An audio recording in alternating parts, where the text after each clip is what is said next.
Out from your lab guide, if you look closely here, it's got this like little asterisk. It's got this little asterisk here. It says structures you'll also identify on the sheet part. So if it's got so you should be able to identify everything here, like on a plastic model or on a picture.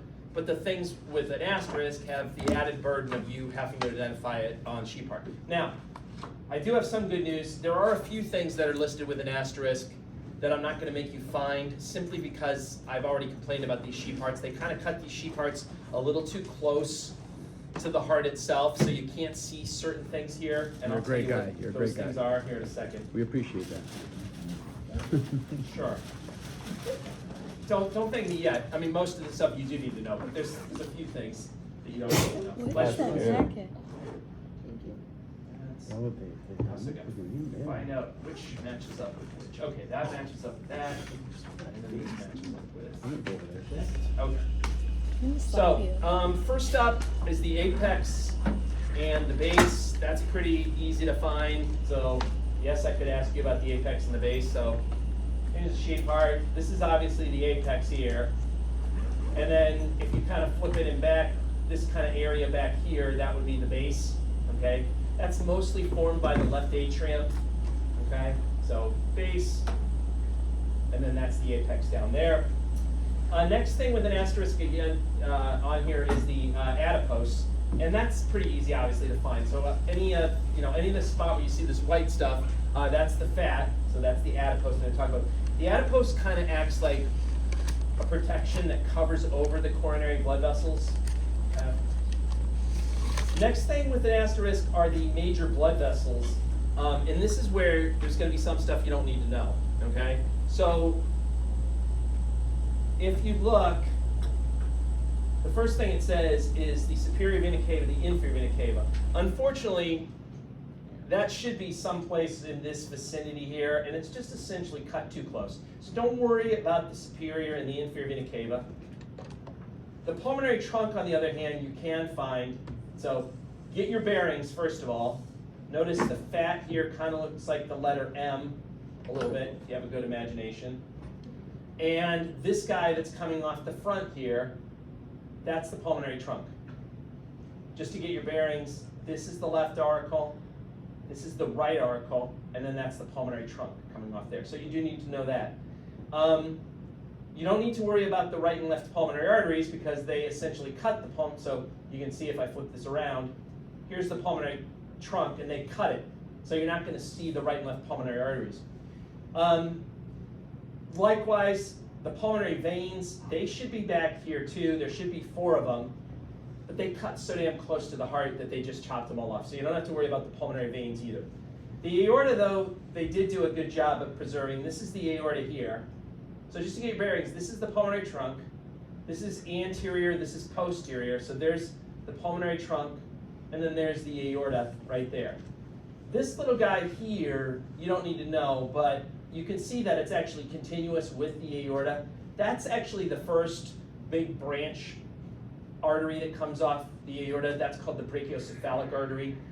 You will have to learn about the brachiocephalic artery in the next lab when we do the blood vessels, but you don't have to identify it on the sheet part. I just wanted to tell you what it was if you were confused, okay? So that's brachiocephalic artery. This is the aorta right there.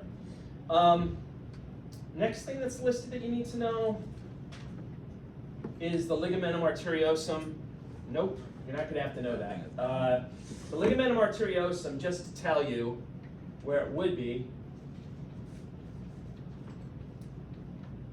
So the ligamentum arteriosum is a connection between the pulmonary trunk, which is here, and the aorta, which is there. It's a little connection, but unfortunately, they cut so close that you can't see it. So you don't have to worry about the ligamentum arteriosum. What's next? Oh, the heart wall layers. So these you can see.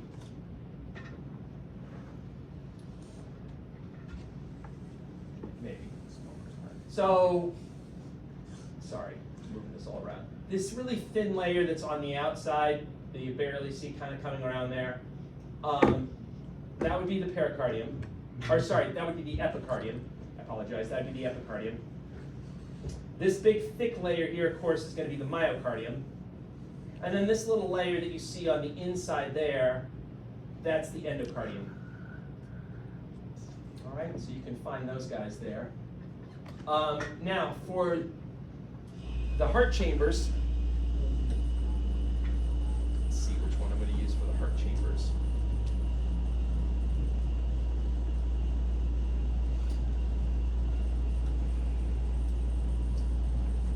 I am deciding. I am going to use, I'll use this one. All right.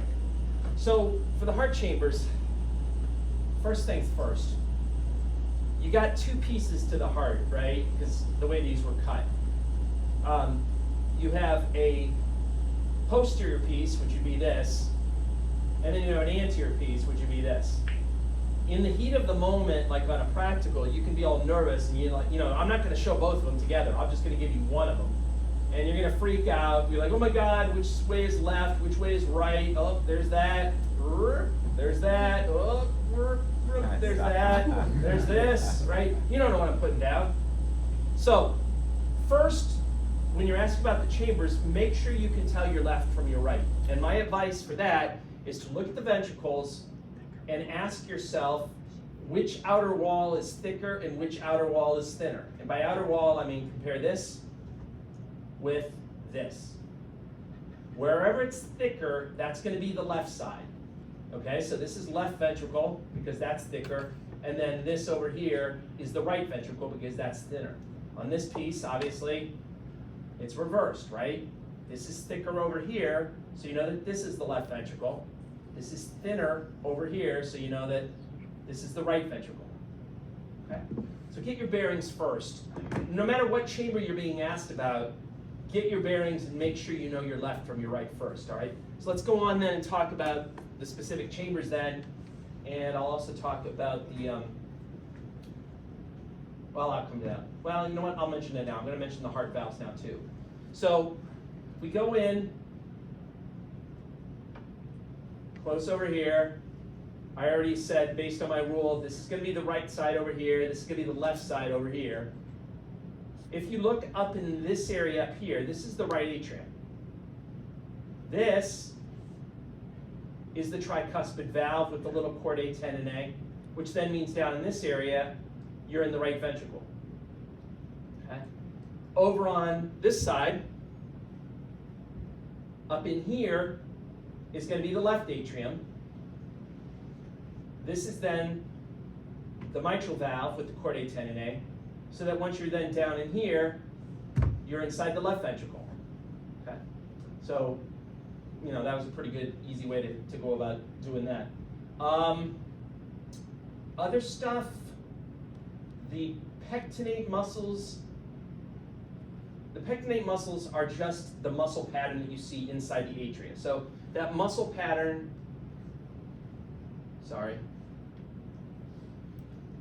that muscle pattern that you see inside there, that's the pectinate muscles. Okay. Now, you have similar muscle patterns inside of the wall of the ventricle. Like down here, you see some of that muscle pattern back there, not the chordae tendineae, but behind it. Or like down in there, you see some of that. Or over here, you see some of that muscle pattern down there. You would think they would keep the same name, but they don't. That's what they call the trabeculae carnae. Even though it looks like the exact same kind of pattern, it's trabeculae carnae when you're down in the ventricles, and then it's pectinate muscles when you're up inside of the atria, for whatever reason. Septum, it's obviously pretty easy to see the septum. This is the interventricular septum. Very thick, right? I mentioned that again, these are the chordae tendineae. And then the little muscles that the chordae tendineae are attached to.